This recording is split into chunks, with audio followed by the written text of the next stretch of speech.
예, 저희가 준비한 4위와 7위인데요. 50억 클럽 얘기는 잠시 뒤에 만나보겠습니다. 어제 이재명 지사가요, 사극에서나 쓰이는 말 귀양 같은 단어로 야당 지도부를 맹공격했었는데요. 오늘 이준석 대표는 이재명 지사를 겨냥해서 춘향전에 등장하는 탐관오리 이 인물을 비유했습니다. 바로 만나보겠습니다. 이준석 국민의힘 현재 대표는 몸통은 이재명이 다 설계하고 다 이재명이 만든 거야 이렇게 얘기한 국민을 속인 죄를 물어서 공고파직하도록 하겠습니다. 김기현 원내대표에게는 공고파직에 더해서 남북기전에 위리안치를 명하도록 합니다. 공고파직이니 위리안치니 하면서 자신이 왕이라도 된 양 언급하는데 왕놀이하고 있는 이재명 지사의 가면을 확 찍고 나니 변학도가 보입니다. 변학도가 왕이라도 된 양 하는 이런 세상이 참 비정상적인 세상입니다. 대한민국 개발 역사상 최대의 비리로 기록되려고 하니 본인이 몸통이 아니라며 발뺌하시는 것입니까? 사극놀이 시작된 겁니까, 이돈 의원님?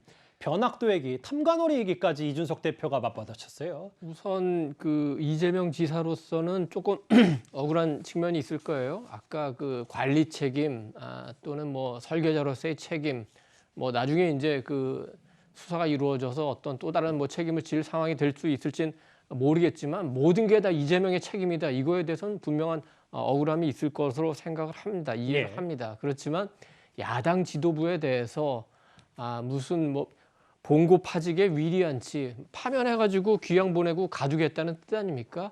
야당 지도부에 대한 그 정치적 예의가 아닌 것 같고 여기에 대해서 그 이준석 대표가 한 대응은 어떻게 보면 조금 그 무섭다고 할까? 야당 대표를 하면서 이준석 대표가 조금 변한 건가 이런 생각도 듭니다. 변학도, 가면, 왕놀이 뭐 이런 얘기를 썼지만 키워드는 아마 찢는다라는 단어일 것 같아요. 왜 이준석이 그런 얘기를 했는지 아마 이 지사는 이해를 할 거고 이준석 대표를 잘 아는 분들도 아마 이해를 할 겁니다.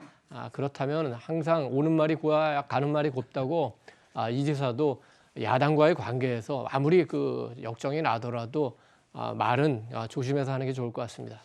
설전이 꽤 두 사람 다 거칠다는 비판을 해주셨어요. 좀 더 본론으로 가보면 화천대유 측이 자신들에게 도움을 준 일부 인사들에게 소위 50억을 주는 걸 약속했다. 50억 클럽, 이것도 논란이었습니다. 그런데 이준석 대표가 의미심장한 말 한마디를 했습니다. 제가 봤던 사설 정보지의 내용은 4명이 포함된 명단이었고 우선 곽상도 의원의 이름이 있었던 건 맞고요. 그리고 법조계 인사 중에서 언급되었던 인물들 그리고 민주당과 친분 있는 인사도 명단에 분명히 있었습니다. 이재명 지사와의 친분이 있는 인사가 있었고 지금 확인된 것은 기본적으로는 국민의힘 출신 정치인이 뒷배가 된 것 아니냐라는 이런 의혹이 하나가 있고요. 두 사람 다 말이 다른데요, 김관욱 교수님. 네. 글쎄요, 이준석 대표는 그 50억 클럽 안에 민주당과 친분이 있었던 이재명 지사와 친분인 인사가 포함됐다 이렇게 얘기를 좀 했습니다. 근데 이준석 대표가 좀 정치적으로 많이 몰리긴 한 모양입니다. 이런 부분에 대해서 이제 의혹 제기를 저런 식으로 소위 말하는 이제 사설 정보지죠. 지라시를 갖고서 당 대표가 얘기를 한다는 거는 한국 정치를 굉장히 무력화시키는 그런 부분 아닌가. 그리고 만약에 그런 부분을 언급을 했으면 실제로 그 명단을 밝혀야 되는 게 당대표의 위상이에요. 그런데 이거를 이제 지라시 본 거를 갖고서 이렇게 얘기를 하고 이걸 의혹 제기한다 그러면 국민들이 당대표의 얘기가 지라시 얘기랑 뭐가 다른지 구분이 안 가는 얘기잖아요. 그러니까 이런 부분은 저는 이준석 대표 아무리 급해도 지라시를 갖고서 활용해서는 안 되는 것이고 분명히 50억 클럽의 명단이 있다 그러면 그건 밝혀야 됩니다. 그리고 또 한 가지 50억 명단에서 가장 앞서 있는 게 누구예요? 곽상도 의원 아들 아닙니까? 그럼 그 문제부터 어떻게 처리를 하고 그다음에 이제 다음 단계로 얘기를 하면서 이거를 정리를 해나가야지 일단은 무조건 어디서 봤으니까 난 공격한다. 이것이 지금 이준석 대표한테 많은 국민들이 바랬던 새로운 정치인가 젊은 세대의 어떤 정치인가라고 얘기한다면 그건 좀 아니지 않나 싶어요. 이른바 사설 증권가 정보지만 갖고 이런 의혹 제기는 비판받아 마땅하다. 근데 장혜찬 평론가님, 김남국 의원, 이재명 캠프의 수행실장도 국민의힘 출신 정치인이 뒷바가 된 건 아니냐 이렇게 맞받아쳤어요. 50억 약속 클럽 뭔가 실체는 없는데 공방은 뜨거운 것 같고요. 이렇게 카더라 가지고 문제 제기할 사건은 아니라는 생각이 듭니다. 우리 국민들이 대장동 게이트를 보면서 얼마나 많은 상실감과 박탈감 그리고 분노를 느끼고 있는지 정치인들이라면 응당 지금 사태의 심각성을 파악해야 한다는 생각이 들고요. 곽상도 의원 아들이 50억 퇴직금 받은 것에 대해서 야당 어느 누구도 지금 비호하지 않고 있습니다. 그렇다면 마찬가지로 여당 같은 경우도 벌써 이 돈다발 같은 증거까지 검찰에 제출된 마당에 유동규 전 기획본부장이 연루되었을 높은 가능성에 대해서는 비호하려는 그런 움직임을 보여서는 절대 안 되고요. 실제로 이재명 지사가 화천대유라는 이름이 기재되어 있는 사업계획서에 최종 결재 사인을 했다는 것도 보고가 되지 않았습니까? 보도가 되지 않았습니까? 그랬다면 현재 단계에서 이재명 지사가 이것을 본인이 과거 주장했던 것처럼 설계해서 게이트에 연루가 되었는지 단언하는 것은 다소 섣부르다 하더라도 최소한 굉장히 무능하게 절대로는 이 도시개발 책임자로 앉혀서 안 될 유동규 전 본부장 같은 사람을 본인의 측근이라는 이유로 앉혔다는 것만큼은 이제 부인하기 힘든 사실이지 않은가. 그렇다면 아까 이전에 김병욱 의원이 말한 것처럼 관리 책임에 대해서는 여당 의원들도 또 이재명 캠프 소속의 국회의원들도 이제는 톤을 바꿔가면서 조금 겸허한 이재명 지사의 관리 책임을 인정하는 것 정도의 메시지는 내보낼 때가 되지 않았나 하는 생각이 많이 듭니다. 민주당 내에서도 이낙연 전 대표도 조심스럽지만 이재명 지사를 겨누고 있습니다. 저희가 화면을 준비했습니다. 그 사람들이 예를 들면 자산관리회사를 만들었다는 사실은 저는 최근에 알았어요. 재판할 때 알았는데 갑자기 무슨 화천대유 뭐 이런 데 차차 나오게 되겠죠. 지금은 큰 그림 중에 코끼리라 치면 코끼리 다리도 나오고 귀도 나오고 하는 상황이겠지요. 그러나 언제일진 모르지만 코끼리 전체가 그려지지 않겠나 싶으네요. 저도 이런저런 얘기를 듣고 있습니다만 극도로 말을 아끼고 있습니다. 앞서 이준석 대표는 이재명 지사와 관련된 인물이 50억 클럽에 있다 이렇게 주장까지 했는데 김영기 변호사님.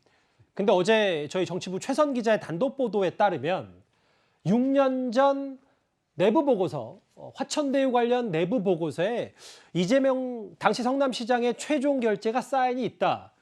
그럼 과연 이 지사가 화천대유 존재를 몰랐겠느냐 이런 의문이 좀 제기가 됐습니다.